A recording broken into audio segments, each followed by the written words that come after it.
Hello friends, very good morning to all of you and Jai Hind. Hope you all are doing wonderful and be safe and secure at your home and offices during this unlockdown period 4. Friends, my name is Dinesh Dayal and I am a real estate consultant and I have been working in realty industry almost for 11 years.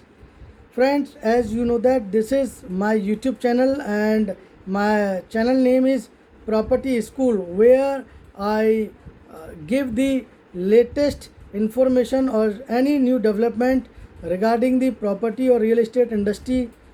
So today I have picked very interesting and very important topic for the property buyers as well as investors.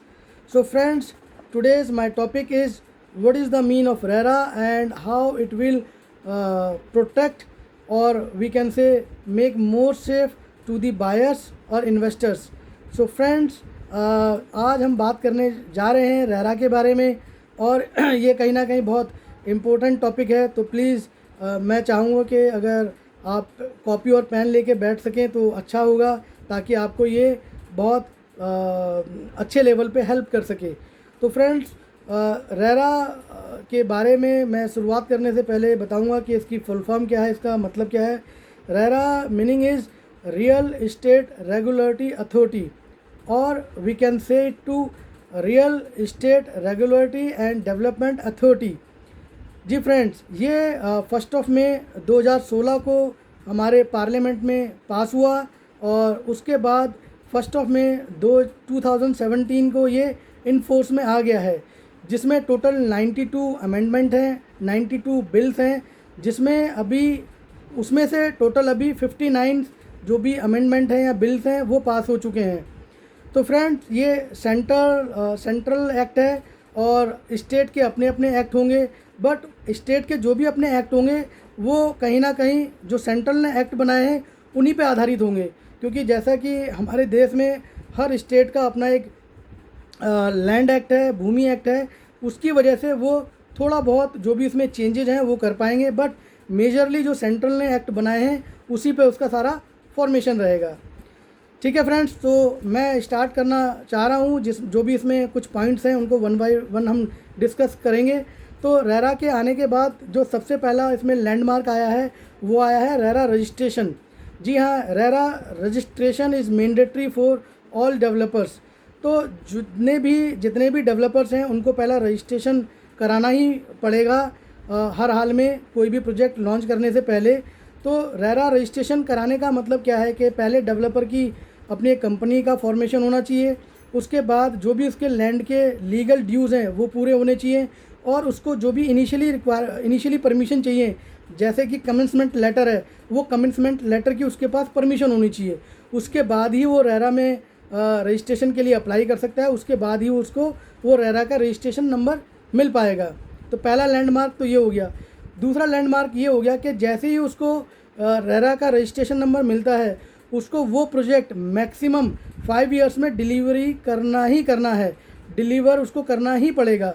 अगर वो 5 साल में deliver नहीं कर पाता है तो उसको हैवी पेनल्टी से गुजरना पड़ेगा, उसको कहीं ना कहीं इम्प्रिजमेंट से भी गुजरना पड़ेगा, उसको कहीं ना कहीं जो भी लीगल टेक्निकलिटीज़ हैं वो उसको अगर पूरी नहीं कर पाता है तो वो उसको सज़ा का प्रावधान है इसके अंदर। ठीक है फ्रेंड्स, तीसरा इसमें मेजर पॉइंट क्या आ गया कि कोई भी डेवलपर अब प्री लॉन्च नहीं कर सकता, प्री लॉन्च सेल नहीं कर सकता।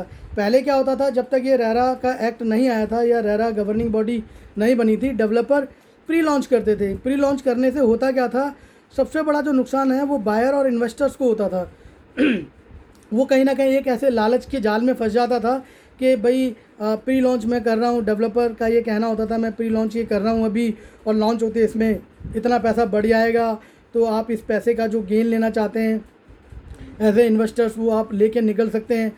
और एज ए बायर के लिए क्या होता था, आपके 5-10 लाख रुपए बच जाएंगे, तो कहीं ना कहीं वो आपके लाइफ में बहुत वैल्यू रखते हैं। तो इन सब चीज़ों के पॉइंट ऑफ व्यू से कहीं ना कहीं एक जो बायर है या जो एक इन्वेस्टर्स है वो कहीं ना कहीं एक हिंदी में वर्ड है झांसा, उसमें आ जाता था और वो बिल्डर्स को पैसा दे देता था, और जिसमें कहीं ना कहीं बहुत सारी चीज़ें ऐसी होती थी, उन्हीं पैसों को डेवलपर कहीं और लगा रहा है, अपने पर्सनल शौक़ को अपने पर्सनल इंटरेस्ट पे खर्च कर रहा है, तो उस वजह से क्या है कि प्रोजेक्ट पे हैविली इम्पैक्ट आता था।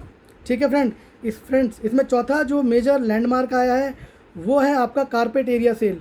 तो अब डेवलपर को कारपेट एरिया मेंशन करना मैंडेटरी है।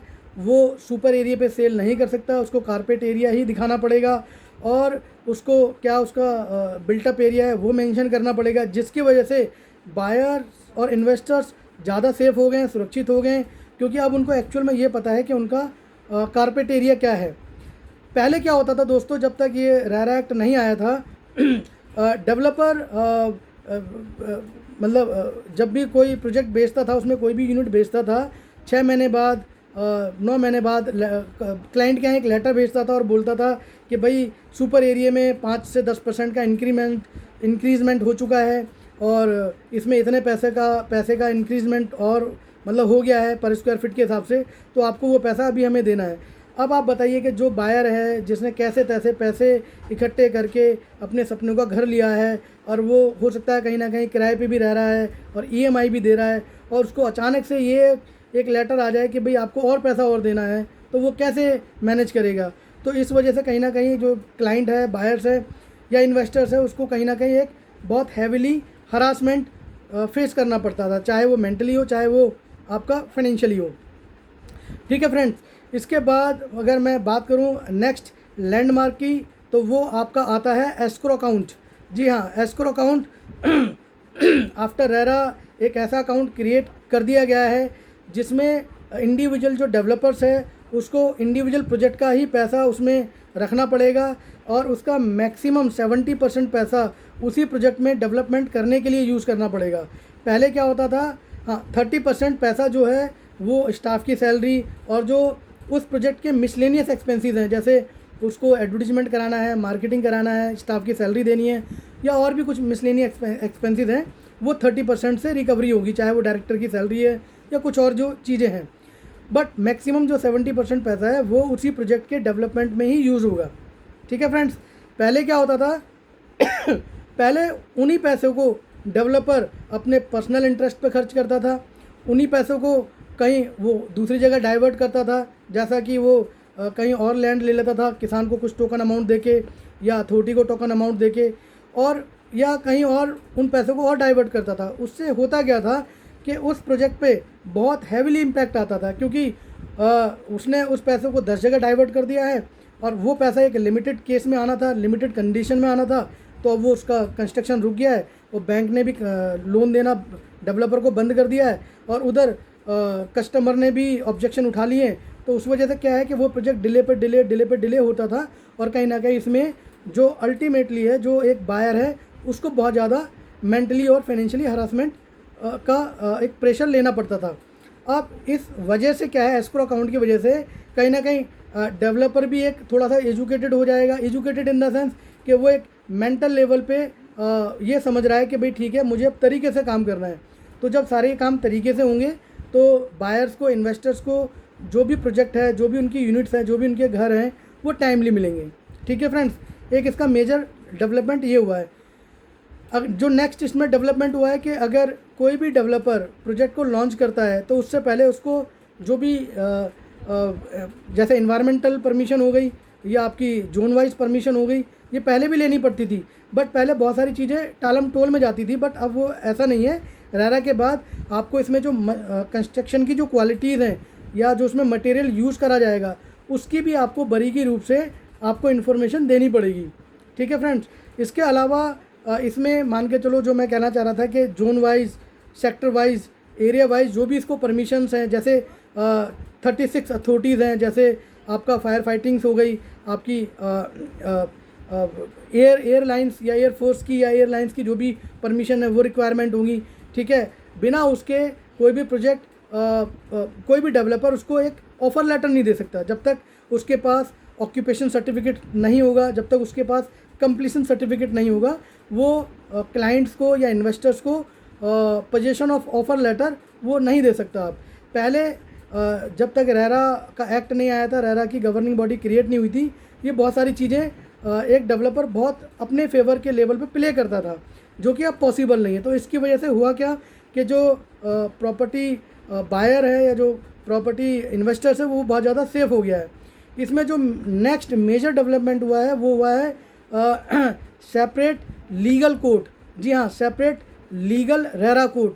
जी फ्रेंड, अब क्या होगा कि अब जो भी प्रॉपर्टी में पैसा लगाएंगे, प्रॉपर्टी ख़रीदने में जो भी पैसा लगाएंगे, अगर उनको कोई डिस्प्यूट है डेवलपर से, तो उसके लिए अब उनको किसी लोकल कोर्ट में या कंज्यूमर कोर्ट में या हाई कोर्ट में, सुप्रीम कोर्ट में जाने की ज़रूरत नहीं है। पहले क्या होता था, जब इन कोर्ट में कंज्यूमर एक प्रॉपर्टी का बायर जाता था तो या इन्वेस्टर जाता था, उसको उसी कोर्ट में जाना है जहाँ पे पहले से ही बहुत सारे डिपार्टमेंट्स के या बहुत सारी इंडस्ट्रीज़ के केस हैं। जैसे उसी कोर्ट में इंश्योरेंस का भी केस है, उसी कोर्ट में आपका बैंकिंग का भी केस है, उसी कोर्ट में आपका FMCG से भी रिलेटेड केस है। तो उस वजह से क्या है, जो वहाँ का जो भी एडमिनिस्ट्रेशन लोग हैं, जैसे जज हो गया, लॉयर हो गया, उनके ऊपर बहुत ज़्यादा प्रेशर होता था। इतने सारे केस को वो कैसे बहुत जल्दी निपटाएंगे। तो इसका समाधान किस रूप में हुआ है, रेरा एक्ट के बाद रेरा अथॉरिटी का एक सेपरेट कोर्ट हो गया है, जिसमें सिर्फ और सिर्फ रियल इस्टेट की ही सुनवाई होगी, रियल इस्टेट के ही केस जाएंगे। अब इससे होगा क्या दोस्तों, आप समझिए ज़रा कि यूपी में कितने सारे, मान के चलो एक मैं एग्जांपल देना चाह रहा हूँ कि मैं नोएडा की बात करता हूँ। नोएडा में मान के चलो 5 अथॉरिटीज़ एक जोन वाइज क्रिएट हो जाती हैं, 5 कोर्ट या कोर्ट डिज़ाइन हो जाते हैं। अगर उसके अंदर सिर्फ रेरा के ही केस जाएंगे, रेरा से ही रिलेटेड केस जाएंगे, प्रॉपर्टी से रिलेटेड केस जाएंगे, तो आप सोचिए कितने कितने less number of the cases होंगे उसके अंदर, और उन केस को सुनवाई करने के लिए बहुत कम टाइम लगेगा, जिसकी वजह से कहीं ना कहीं जो बायर है और जो इन्वेस्टर है वो सेफ हो गया। दूसरा, इसमें एक लीगल पॉइंट और आता है कि जिस दिन केस दायर हो गया है, तो जिस भी रेरा कोर्ट के अंदर वो केस दायर हुआ है, उस दिन से लेके अगले 6 महीने तक उसको वो केस का निपटारा करना ही पड़ेगा। अगर वो कोर्ट उस केस का निपटारा नहीं करता है 6 महीने के अंदर, तो कहीं ना कहीं वो कोर्ट भी आंसरेबल है, कहीं ना कहीं वो कोर्ट भी लायबल है। हो सकता है उस कोर्ट पे भी कुछ ना कुछ पेनल्टी लगा दी जाए, उस खासकर जो भी उसका मतलब जो भी मैं कहना चाहूँगा जज है या जो भी उसका एक अथॉरिटी पर्सन है। तो ये भी एक बहुत बड़ा एक लैंडमार्क है जो बायर्स और इन्वेस्टर्स के फेवर्स में है। तो फ्रेंड्स, ये कुछ मैंने अभी आपसे डिस्कस करें, आपको कुछ इन्फॉर्मेशन दी है जो रेरा एक्ट और रेरा गवर्निंग बॉडी क्रिएट होने के बाद हुए हैं। ये जैसे मैंने बताया 59 है आउट ऑफ 92 में। तो मैं इसको एक सीरीज़ के तहत इन्फॉर्मेशन शेयर करूँगा और धीरे धीरे मैं आपको इसको बताऊँगा। तो मैं आशा करता हूँ, उम्मीद करता हूँ कि आपको ये मेरा वीडियो पसंद आया होगा। प्लीज़ आप इसको लाइक करिए, इसको सब्सक्राइब करिए और इसको शेयर भी कीजिए, और मैं कमेंट्स भी कीजिए प्लीज़ मुझे। अगर कोई नया टॉपिक, नई वीडियो किसी नए टॉपिक पे बनाना है तो प्लीज़ मुझे बताइए। जब तक के लिए आपका बहुत बहुत धन्यवाद और जय हिंद। Thank you.